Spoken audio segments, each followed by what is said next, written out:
Which one? You're pointing at me. Look at the far one. Okay. Don't look at this one. No. Okay, that's all we'll look at now. It doesn't exist.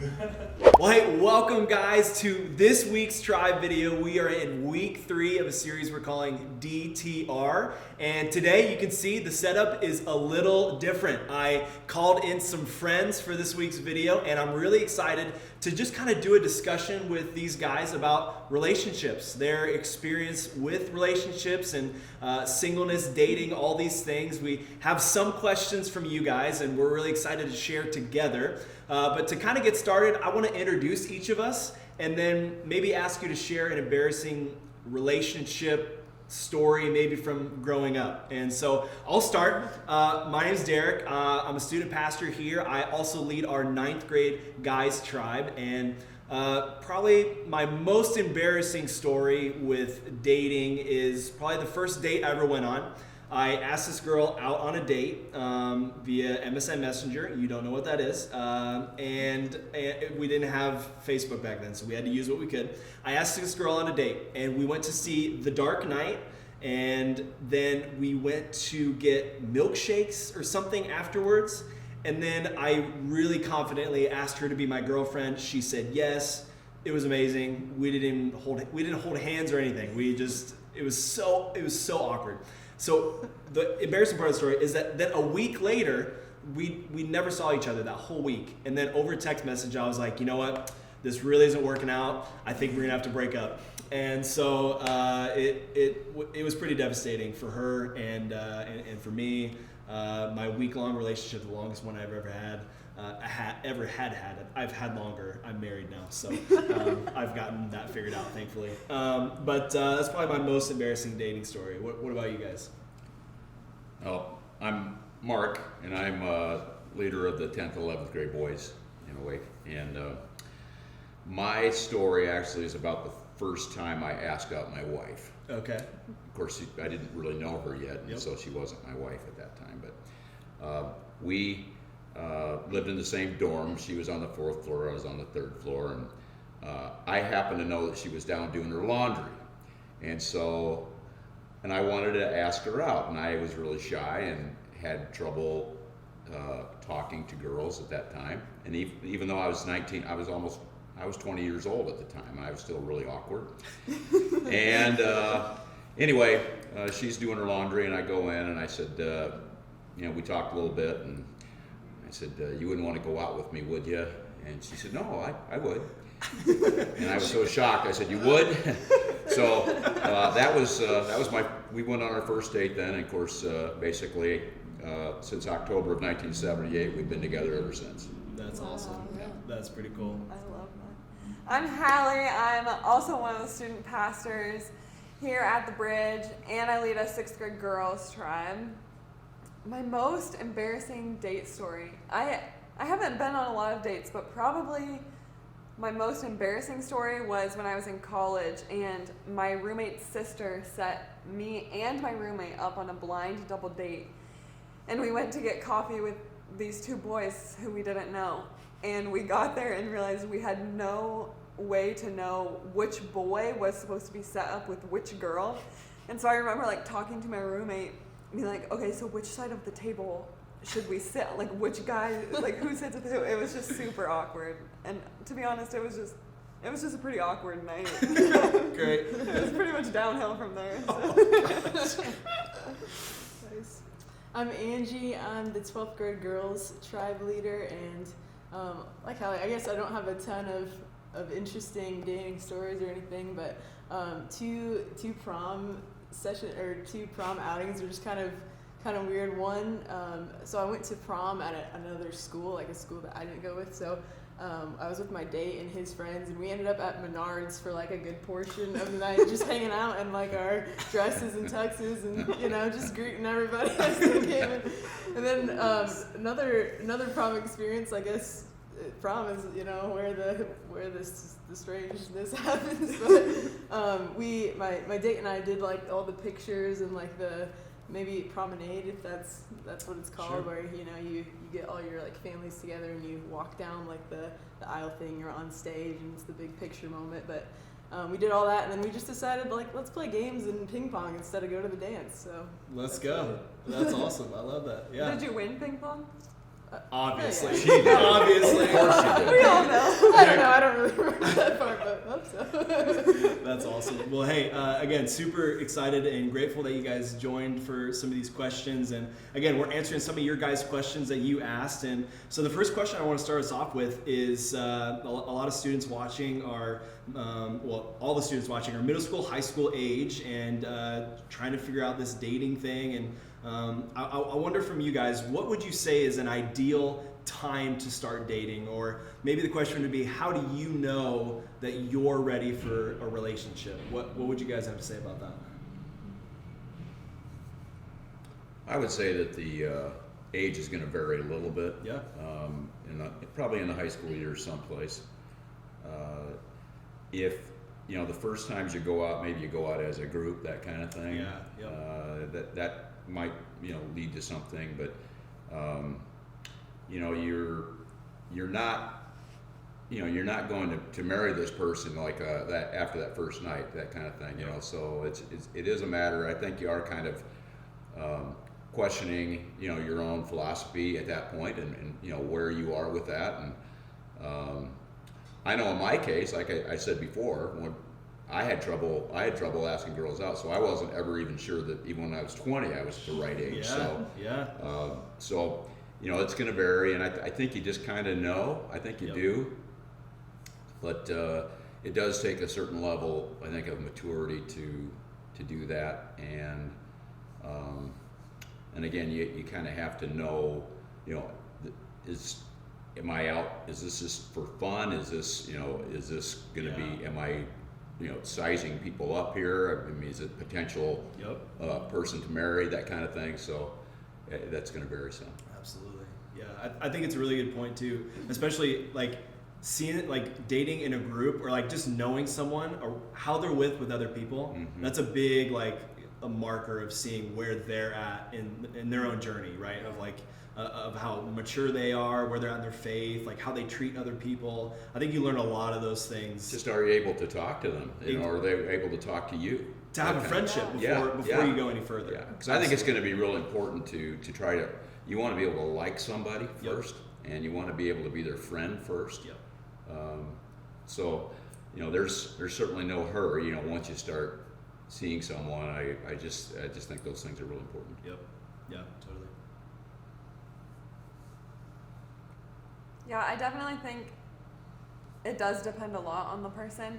I know for me, I thought I was ready to date in high school, and looking back, I'm glad that I didn't, or that I waited until college to start going on dates, because I think for me, it was more about where was my relationship at with the Lord, and was I ready to be in a relationship with someone else that I knew was going to take up a lot of my time.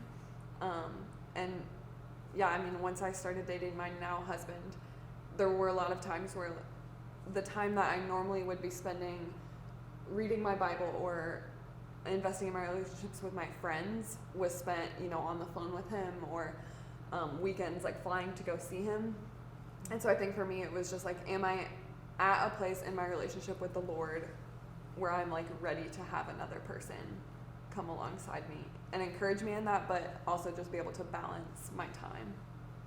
Yeah, I think that's really important. One thing I was reflecting on is I don't know anyone of my friends from middle school, high school ended up marrying someone they dated from middle school, high school, and that's not to say it's impossible, but I think it is just one of those things where oftentimes those relationships would take away from their own growth, and it would take away from their own personal development, their journey with Jesus. And so I think dating at the middle school, high school age, it's definitely something where it can be helpful, but you really do, I mean, just kind of like you said, Mark, you kind of got to figure out where are your goals a little bit. Are you trying to size that person up, or what are you trying to get out of it, or are you trying to grow in it? Are you trying to see if there's someone that you can actually, maybe they are chasing after Jesus and you can run alongside them as you chase after Jesus as well. And so I just think after I got to college, that's when I kind of knew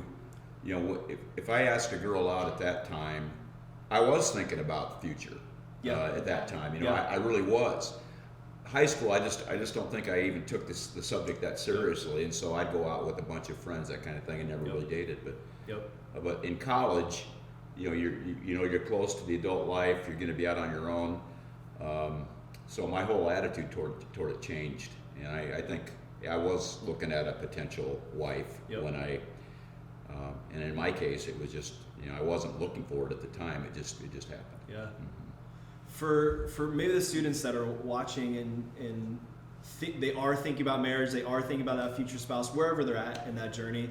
As you guys think about marriage material, what would you guys say are some things to look for in a potential future spouse for anyone that's watching here? What are those characteristics? What's the maybe attitude, the demeanor, how they carry themselves? What do you look for? Guy and or girl you're looking for in a future spouse? I think for me, 3 things first come to mind. 1, above all else, they should love Jesus. Number 2, I think they should be kind, and kind of like we were talking about earlier, you can tell a lot about a person by the way they treat other people. And then number 3, my college roommate's mom told me this. She said, whoever you're gonna marry, he better be good looking, because you have to look at him for the rest of your life. And when you get into an argument, you don't want to look at someone that you think is ugly. Words of wisdom right there. Let's go. I think I can't really say much more than that. But I can't remember if it was Marty, one of the pastors in one of the church services years ago said that if you're walking toward God, eventually you'll find somebody else that's walking toward God. And I think that's kind of what you were saying too, Hal. I mean, if they love God, you'll know, you know, and you can get that. And I've already told my tribe this, so this is going to sound familiar to them, but if you are, I always was looking for somebody that was going to make me better than I was by myself. That's good. And I think if you kind of look at it that way, am I in a better position? Am I a better person? Have I improved in things that I do because I'm with this person? Or, you know, if conversely, if you get into a relationship where they drag you down, you better notice that too. And that's probably somebody you need to, you know, do away with at that point. So absolutely. I guess those are some things that I look for, and I always felt it's really neat in a relationship if both people feel like, you know, when times you get married, that they're marrying up. You know what I mean? If both people feel that way, it's probably a pretty good thing. You know, because I always felt like, you know, I got really lucky. I mean, that was with my wife, and I felt like, you know, she was one of the nicest, smartest people I've ever met in my life. She's pretty, you know, just all of those things. So, and I still think that, and I think if you can think that way, if that's what you believe, those things make a difference. Absolutely. Yeah. That's good. I think that's one of the things for me is like, if you're looking for someone to do life with, you want to make sure that person's healthy. And like, it doesn't mean they don't have rough seasons or go through stuff, but like, you'll never be able to support that person if they're only leaning on you for their health. And so at any point, like looking at how they treat their family, how they interact with their friends, if they're a good, kind, generous friend, maybe if they've been in past relationships, how they handled those endings. I think and obviously number one is if they're chasing after Jesus, and more than that just being something you say, like it really does matter, because that's going to be the core to if they're a healthy person, is if they're chasing after Jesus more than anything else. And so so we talked about dating, talked about like potential marriage. All of us, surprise, at one point or another have been single. And so what does it look like to be single? I know probably most of you watching are single. Maybe you want to date, maybe you don't want to date. Both are great. But how do you stay content when you're single? And maybe how do you use your season of singleness, however long that can be, while you have it? What does that look like for you guys? Well, I currently am single, you know, not married, not dating, and I think I want to start with how do I use my singleness, Yeah. because I think in a lot of ways that's how I'm like content in it. But I think just using that time kind of, and Hallie, as you were saying, not that marriage or singleness one is better than the other one, but you just have this time to use in a different way, and so I've energy to put towards different things. I think of I can be an all-out, committed friend in these times, or committed sister, committed daughter, committed aunt. Like that's one of my favorite things is just being able to be there for my nieces and nephews on the spot. And again, not to say that when you're married you can't do that, but it's just a little bit easier to drop things as they are, and to go all out and being there for the people who need it. Yeah, 100%. Yeah, that's awesome. Yeah, either of you guys, anything to add on singleness, whether it's what you've seen in your own life, maybe in others? I would say that maybe the biggest thing, because I'll be honest, when I was in high school, it wasn't for lack of wanting a girlfriend. I did. Sure. I did. Sure.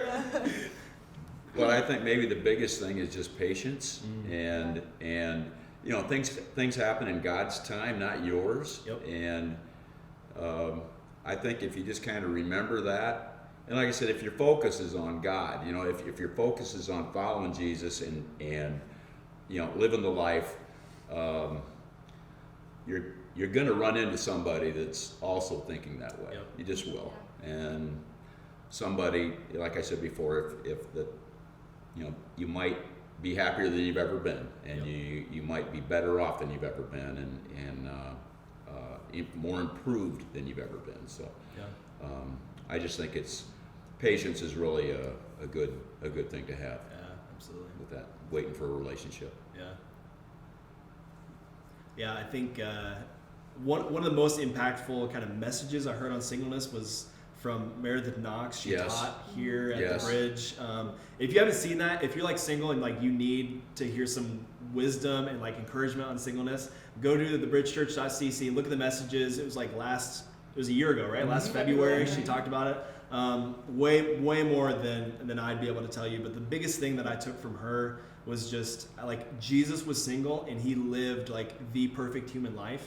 And so I think a lot of us, we live in a culture where if you're not dating or if you're not married, then you're kind of missing something. You're incomplete. You're not living the life you were meant to live. And I just love that Jesus completely showed us like that is not like that is actually like not true. That you can live a single life, birth to death, and be fully complete. And so I really do. I just appreciate what you said too, Angie. That like you have this opportunity to do things you wouldn't be able to do, and so I wonder maybe where you're at right now to consider the opportunities that you do have. While you don't have to be chasing that girl or that boy right now, and spend time, investing in your family and friendships and in your relationship with Jesus. And so, with that said, again, I think a lot of students, maybe that you guys are watching and you've been in and out of relationships, maybe you're talking to a girl or a guy, and you want to know maybe how to make wise choices. How to maybe a term that you've heard before at church is I feel like a really churchy term is like guard your heart, right? Like I feel like I find myself saying that, and I think it's a helpful thing to visualize. But for you guys, maybe in your experience or knowing students, what does it look like to guard your heart? To kind of look at what the condition of your heart is, to put safety measures in there. Maybe even like what does accountability look like in dating, relationships, the things that you're watching online, or what does purity look? What does purity look like for you? How have you gone on that journey? Maybe seen that in the lives of others. What do you guys think about that? I think accountability is huge. I think a big part of that is just being honest with your friends, like whoever your closest friends are. Be honest with them, maybe about things that you struggle with. And if you're in a relationship, maybe that means that you and your boyfriend or girlfriend can't be anywhere alone.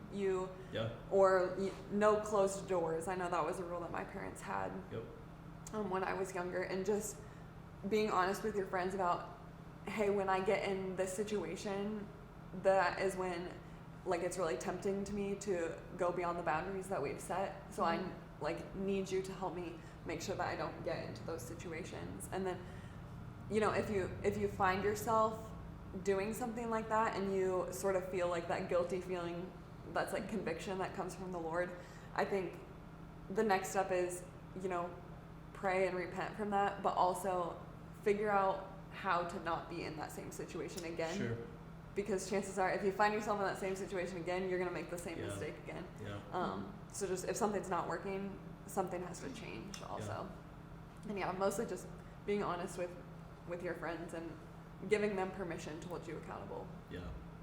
For sure. Yeah. I agree, especially with the last part what you said there, Hal, about having to do better. You know, we're all going to mess up. I mean, that's because we're human. Yeah. And you know, when we make a mistake, whether it be just on our own or in a relationship, you know, you've got to be able to not just say, "I'm sorry, Lord, for that," but having a way to avoid that situation again. Yeah. And I just think once, you know, if you've got some kind of like replacement therapy, for example, you know, whenever this and this and this happens, you know, I'm gonna walk away, or I'm gonna go grab my Bible. I'm gonna do something different, you know, than I did before. And I just think you have to almost have a strategy. Yep. And you've seen people sucked into bad habits, and that they can't even break. It just psychologically, and you know, you have to have some type of a strategy to replace what you did before. Yep. Totally. I kind of want to speak on, I think there's a different aspect of accountability too, and like I know if I was dating, I would want my friends and my family to speak into it, not because like their opinion is the be all end all, but I think they know you in a way that other people don't, and so they just have a different mindset, a different I guess like eyesight of how you might work together with this person, interact with this person. So just being open to like, you know, ask if you're dating someone, you know, ask a friend, ask your parent, you know, what do you think of them? Or also I'd want my friends to ask, like, well, what do you really like about this person? Or what do you enjoy? Because I think it allows you to outwardly process like those things and really take another perspective, have another perspective of if it's working. You have to be a little careful on that. Seriously. Yeah? Yeah. For the longest time, my mom did not. You know, who doesn't like Mary? I mean, seriously. Oh, yeah. That's true. My mom didn't like her. Really? Yeah. No. She didn't approve of us going out together. Yeah. I mean, yeah. So, I'm just sharing that. Yeah. So, you know, you don't necessarily. For sure. That's not always right, but I do think I agree with you. I mean, you know, you kind of want to get input from people. How do we look together? I mean, how does it look to you guys? I mean, how does she look, or how does he look? Sure. You know, that kind of thing. I guarantee you want that, but you know, by the same token, you might find somebody that you really, I belong with that person. Yeah. And somebody who means a lot to you, like a close relative like mine. Yeah. It took a long time. And you know, way before my mom passed away. I mean, she loved her, you know, but it took a long time. Yeah, there's definitely two sides to that for sure. Yeah, I think for me, accountability is so important. Like I think on both sides of the coin, and my conviction is just in relationships, it's really easy to go it alone. And my encouragement for anyone watching is just like, don't go it alone. Like whoever you're with or not with, or like if you struggle with sexual sin, like maybe it's porn or whatever that can be, I just know sexual sin has the tendency to want to hide itself. It very much wants to keep itself secret. There's a lot of shame attached to it, and so for any of you guys listening, like I just want you to know, like we do Tribes because we want it to be a safe place where you can actually open up about the things that are actually going on in your life. And I've said it once, but I'll say it again, like your tribe leader cares more about you than probably most people in your life. And if you are struggling with something, please grab your tribe leader after, text them after, hey, I need to talk, whatever it is. I really believe that God did not mean for us to go alone, and even in relationships, however that looks like for us. The goal of Tribes is that you would have someone that's able to make you better, but also that you'd be able to lean on in the times of trouble. So I do think that accountability piece is huge. And so, I appreciate you guys sharing about that. But to end here, I just have kind of one last question. We've talked about a variety of topics, but as you guys look back on your teenage years, middle school, high school, what would you say is your one piece, like what's your last word that you'd have to say about dating, relationships, singleness, whatever all these DTR things are? What would you guys say is your one piece of advice that you'd give? Big question. No. Well, I feel like I already said mine over and over again in my message, but Say it one more time for the people in the back. I think what I needed to hear when I was in middle school and high school is like you are a complete person all on your own, and you don't need someone else to make you more complete. Yep.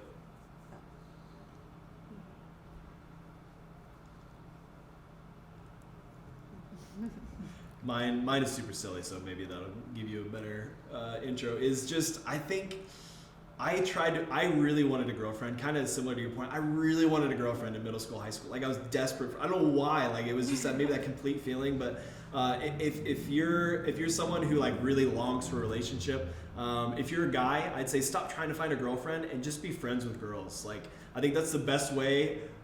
I mean, Mark, you even touched on this. Like, I didn't really know how to talk to. Like, I had to learn how to be friends with a girl before I could ever really have a good relationship with a girl, really have a girlfriend. And for you girls watching, try to just be friends with guys more than you're looking to have that boyfriend. I think it is just one of those consuming thoughts, but you don't really learn, it's easy to forget that your friendships are the way that paves. Like it kind of paves the way for a healthy relationship, healthy marriage, because eventually you're going to live with someone and you're really going to want to be friends with them, and you want to like that person. And so I think it's really helpful to not have a lot of pressure and just be friends with people, and to have that kind of be okay before you go taking any steps further down the romantic path, I guess. I think Marty spoke to that in one of his Yeah. sermons not long ago Yeah. about how is it really possible to love somebody right away, okay? Or just Yep. love at first sight, or Right. love after, I mean, I love you, this and this. Is it possible? I think it's very, very important to like them first. Yep. I mean, you just absolutely have to like them for the very reasons you just talked about. Yeah. And I think as you're together longer, even when couples say, when they're getting married right at the altar, I love you. Well, maybe, but I think you grow in that, and you grow to love that person, and and that word kind of means different things, I think, and that that's like regard and respect, and I'm gonna take care of you first, and your needs are gonna come before mine, and all of these things, but you really kind of have to learn to do. I know I did. I mean, that was. My wife put up with me basically the first 7 years we were married. Yeah. I mean, that's true. Yeah. And it took me till I was about 30 years old to get it. Yeah. And so, fortunately, God put me with a person that he just must have seen massive potential there, and just kind of, but, really though. Yeah. he'll pan out eventually. Just be patient. I think he whispered that in her ear a lot. Yeah. He had to. Absolutely. Yeah. Yeah, that's good. Yeah. That's good. Yeah, I think I'd just say, enjoy becoming the best version of yourself, and keep your eyes out for someone that wants to make you better too. Yeah. Yeah. Because it'll happen when you least expect it. Yeah. I mean that. I mean, like I was like you, Derek. I wanted a girlfriend in high school. Yeah. Wasn't going to happen. Yep. And so it was just kind of like when I got to college, I knew my perspective changed, but I just kind of like, I'd go to class and I walked onto the tennis team, and that kind of stuff, and then it just happened. Yeah. So it was really Yeah. almost none of that to me is chance. Yep. I mean, I just think that we were brought together, and Mary will tell you the same thing. It was a God thing Yeah. that happened, and I just feel really, really blessed by it. Yep. Yeah, I think the underlying through line that I just hear is like, hey, just focus on your own like personal journey, your Relationship own with God, development, yeah. and your relationship with Jesus, and whatever comes after that, I think God knows more than we do. So thankfully, He knows more than we do. So, well, hey, I appreciate all you guys kind of coming down and being willing to share. And for you guys in Tribes, I hope that was helpful to kind of get some questions answered. But my goal for once this video is done is that you be able to continue to talk more about the questions we asked and some more with your tribe leader, that you'd be able to go a little bit deeper. But with that said, I wonder if all of us, we just bow our heads, close our eyes. I just want to pray for us to finish today. And so, Jesus, I'm just mindful that you are our bridegroom. You are the one who has been relentlessly chasing after us as we journey through relationships and dating and singleness and all these things where our heart longs for another person. But Jesus, we're mindful that you are always longing for us. And Jesus, we're thankful that you didn't need us, but you chose us. And right now, God, we just want to remember that you are after our hearts more than any girl or guy is going to be after our heart. Jesus, you knew us and you loved us. And you chose us, God. So we thank you for your love that outdoes any other love that we'll ever see. Jesus, we thank you that you care for us, and God, you see us as who we are and as who we could be, and you continue to shower us with love, God. So we thank you, and we pray this in Jesus' name. Amen. Well, hey guys, we're so glad that you joined us for Tribes tonight. I just wanted to give you a quick reminder that coming up we have our girls retreat and our guys retreat. Our girls retreat is happening on February 26th and our guys retreat is on February 27th. You can sign up tonight at the front desk on your way out of Tribes. The cost is $5. We hope to see you there. Have a great rest of your night.